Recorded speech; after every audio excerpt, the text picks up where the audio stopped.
Wow, look how close that is. We're still working to find out who was on the bus, how many people may have had to escape from the bus, if they did at all. But again, that just missed that science building on the UW-Tacoma campus. We're putting calls in to Pierce County Transit to see what they know, also to the University of Washington Tacoma campus. But you can see a number of rescuers or emergency personnel there on the scene. As you can see, that bus just missed that building. It's 11:20 Stormwatch coverage here on Cairo 7. As part of this, we are continuing to watch this camera at SeaTac Airport. And since we last looked at this about 10 minutes ago, you can see that the snow has let up a little bit. We have been in contact with the airport. No major delays or cancellations to report so far. Stay with us. We'll be right back.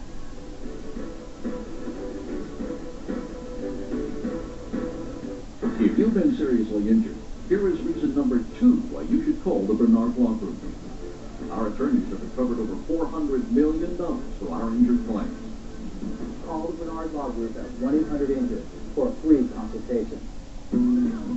How do you say, welcome to the neighborhood?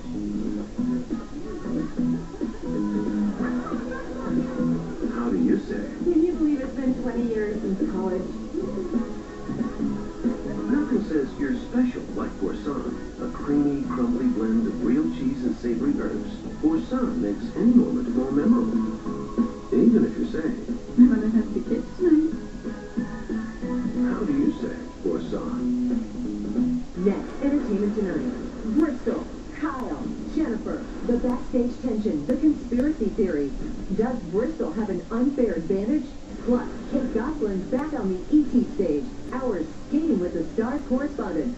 Then, the Good Wife love triangle. Who is she going to shoot? There could be a fresh face that takes her away from both of them. And Mark Harmon's boss. Dark secrets about NCIS. Next ET. Tonight at 7 on Cairo 7. This is not a prescription. This is Norma, who's inundated with all the information coming to her concerning the Medicare Part D changes this year. So she went to her Walgreens pharmacist for guidance and a free personalized report that looks at her prescriptions and highlights easy ways for her to save. Because Norma prefers her painting to paperwork. See how much you can save. It's your free report today. Expertise. Find it everywhere there's a Walgreens.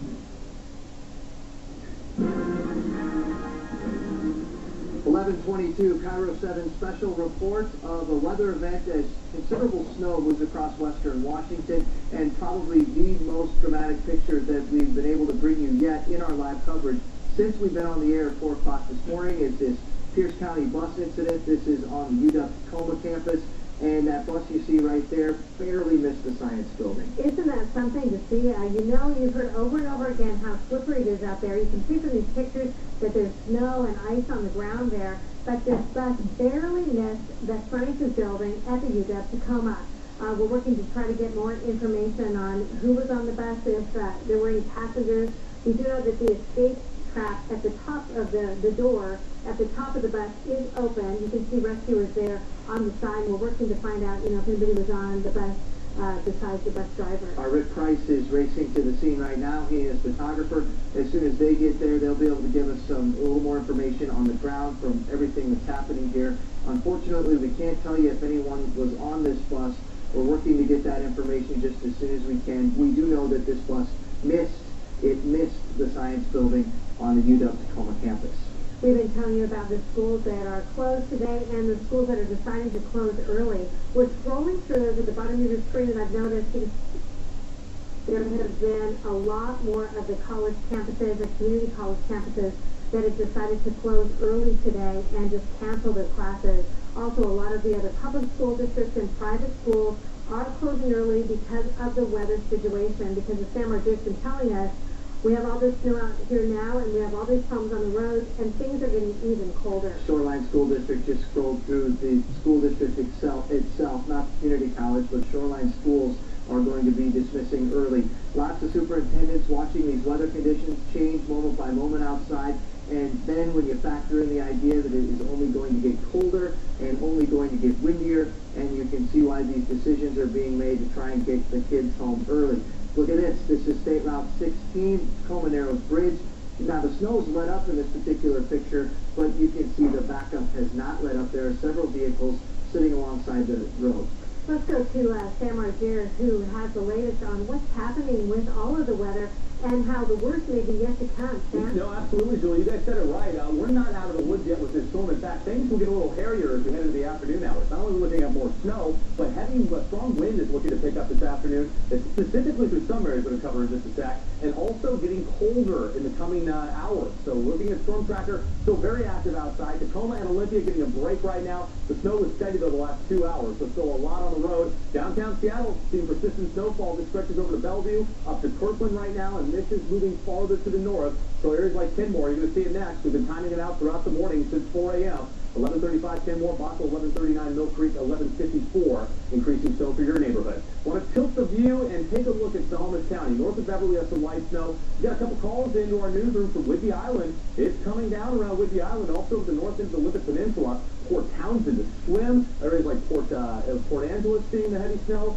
And this is slowly inching farther north. The San Juan Island getting hammered with heavy snow. And Anacortes is just on the cusp of this snow band. You've seen some flakes, but a few more, 11:41. And Bellingham has seen a few snow showers as well, along with frigid temperatures outside through the morning hours. Now, winter storm warning for the areas outlined in red. This includes Snohomish County through King County, Pierce County, Thurston County, and over the Kitsap Peninsula, also to the north end of the Olympic Peninsula. This is through 10 o'clock tonight. 2 to 6 inches of new snow accumulating, and we're looking at the winds picking up as well heading into the afternoon hours. So the situation not letting up at all. SeaTac Airport live right now. So it's actually let up a little bit. That fan that's over downtown Seattle was over SeaTac about 20 minutes ago, and yeah, this is what I'm talking about around Seattle. Look at the heavy snow coming down. You can barely make out the base of Queen Anne Hill. This is our tower camera in HD, high top Queen Anne. Downtown Seattle in the heavy snow right now, 28 degrees, east wind at 5 miles per hour. We will keep it cold enough for snow throughout the rest of today. So widespread 20s around the sound, 33 Olympia, 30 in Forks, 24 for Bellingham. And we've been pointing this out through the morning. The wind in Bellingham at 23, bringing us a wind chill. This is what it feels like. The combination of the wind and the actual temperature feels like 9 degrees in Bellingham, 19 Everett, wind chill at 23 degrees in Seattle, and the wind will pick up through the afternoon. With a high wind warning, areas of red, San Juan Island, Whatcom County. This is through 4 a.m. tomorrow, gusts up to 60. So with wind like that, we could see down trees. Our friends in Whatcom County, if you're watching us right now, prepare for possible loss of power heading into the afternoon and evening. With temperatures getting down into the teens tonight, you're going to want to be prepared in case you do lose power and you don't have heat tonight. Be prepared for that. Around Skagit County, Whidbey Island, northeast of the peninsula, wind advisory, gusts 40 to 50. Rest of the town, no wind advisory, but it will be gusty at times, gusts in that 20 to 30 mile per hour range.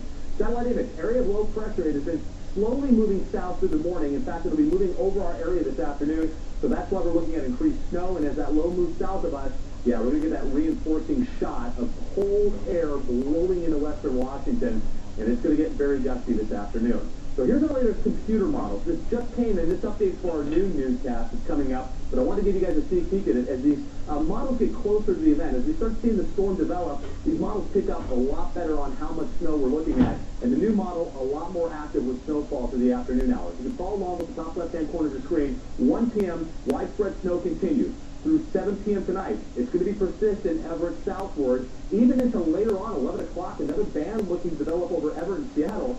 So when I say it, we're not done. We're not done. We're looking at more snow through the afternoon hours. Not until we get into early tomorrow morning, the snow will let up.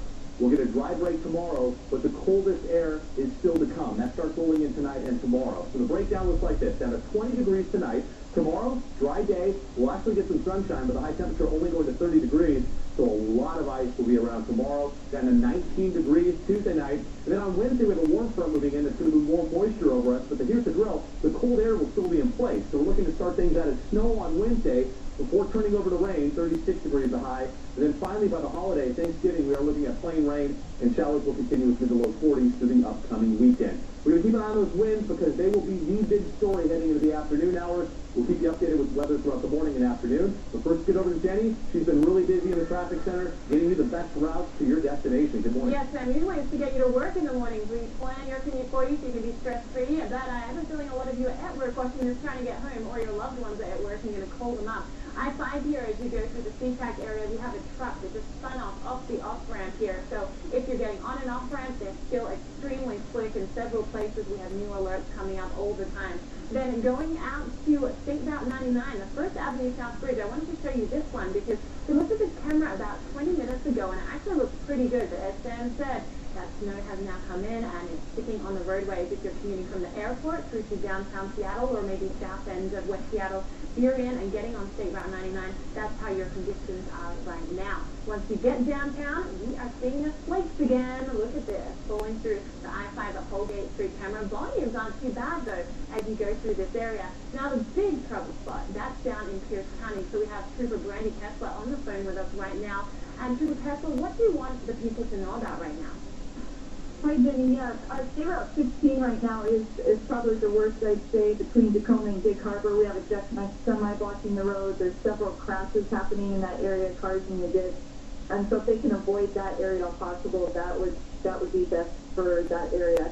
And just reminding motorists to slow down and keep plenty of space between the car in front of you, and the car in front of you. And light braking, that seems to be a big issue out here. People are hitting their brakes hard and sliding into the other person. So keep lots of space, and then when you do have to brake, make sure you're tapping the brakes and braking lightly. And make sure you're ready for winter. Yes. Check your tires. Have warm clothes with you as well. I've seen people walking outside of their cars. What do you want to tell them if you do get stuck on these icy conditions? If you do get stuck, first of all, make sure that you do have a winter car kit ready in your car. So if you do have to stop and sit and you're stranded, that you have food and water in your car. But definitely do not get out of your car. That's the most dangerous thing you can do is get out of the car. So stay in the car, wait for help to arrive. Make sure you have a phone on you, even if it's just an emergency phone, so you can call 911 if you need to. If you're not one that carries a cell phone, make sure you have that. And Trooper Kessler, your troopers are out there covering all of the roads, driving where we don't have the DOT cameras. What are they telling you now? I'm sorry, what was that again? Your troopers that are out there driving these roads, State Route 512, State Route 7, are they reporting back to you on the conditions there? Yes. No, 512 is looking a lot better. It's wet and slushy. We don't see any ice on the roadway, and it's not snowing right now in this area. 16 again. One that you need to watch out for that's really bad right now. And I'm noticing that the volume is increasing. Are you thinking that's people just trying to leave work to get home now? Absolutely. I think people are trying to get home. This is the first snow of the year, too, so people aren't used to it, and so I think they're just getting a little anxious to get home and get where it's safe, which is a good idea right now, I think. And tomorrow, especially when the ice comes, people need to be aware of the icy roadways and be ready for that. Thanks so much, and you and I will keep in constant communication, and I'll get out to the viewers everything they need to know. Thanks for being with us. Okay, thanks, Jenny. And the time right now is 11:32. Live picture for you at Green Lake, where the snow is falling down right now, and it has pretty much been snowing throughout the morning here. Just getting word not too far from Green Lake, the Woodland Park Zoo will be closing at 3 o'clock this afternoon. Point Defiance Zoo also will be closing early today because of, yeah, you guessed it, the heavy snowfall. As you can see from the school information at the bottom of the screen, more and more of these schools are deciding to close early today because of the conditions and also because of concerns about how cold it's going to get later today and that things could get even more icy a little bit later today. Such a pretty picture from Green Lake if you don't have to go out in it. So if you don't have to stay with us here on Highway 7, here's a look at I-5 at Northeast 45th Street. As you can see, the flakes are falling once again. Things have started up once again with the snow. The southbound, again, is just getting hammered, as we've been showing you. But even downtown Seattle is seeing a lot. Yeah, here's in the Tacoma area. Look at that truck on the side, another truck on the side of the road as well. This is a new incident that we wanted to show you. We are hearing over and over again how slippery it's getting out there. We know that they put the de-icer down overnight. We know they've been trying to get out to scrape the roads and to use the salt as well. But in the southbound, they have just really been hit. Look at this. We have more snow falling here at I-5 and South Holgate Street in the Seattle area as well. Also, we have that situation on the Tacoma campus where we have a bus on its side that narrowly missed hitting the science building there. Look at this. This is a still picture that we got of this. We're working to get more information. You can see the rescuers there on the side of the bus there, but look at how close it got to that building. Speaking of new information, Rick Price has just arrived on the scene of this particular incident. Rick, we've been unable to tell if anyone was hurt in this. What's happening there? I can tell you that there were some people on the bus, and that 12 of those people are being transported at least for precautionary reasons. There are some minor injuries that we're aware of. At this point in time, the public information officer of the fire department describes those injuries to me as non-life-threatening.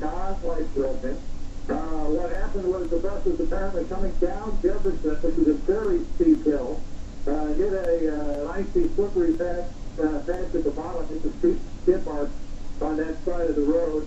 It was trying to make the turn, the sort of the left turn onto Jefferson from 19. So I misspoke myself earlier. The hill is on 19. So from the hill going down 19, trying to make the turn.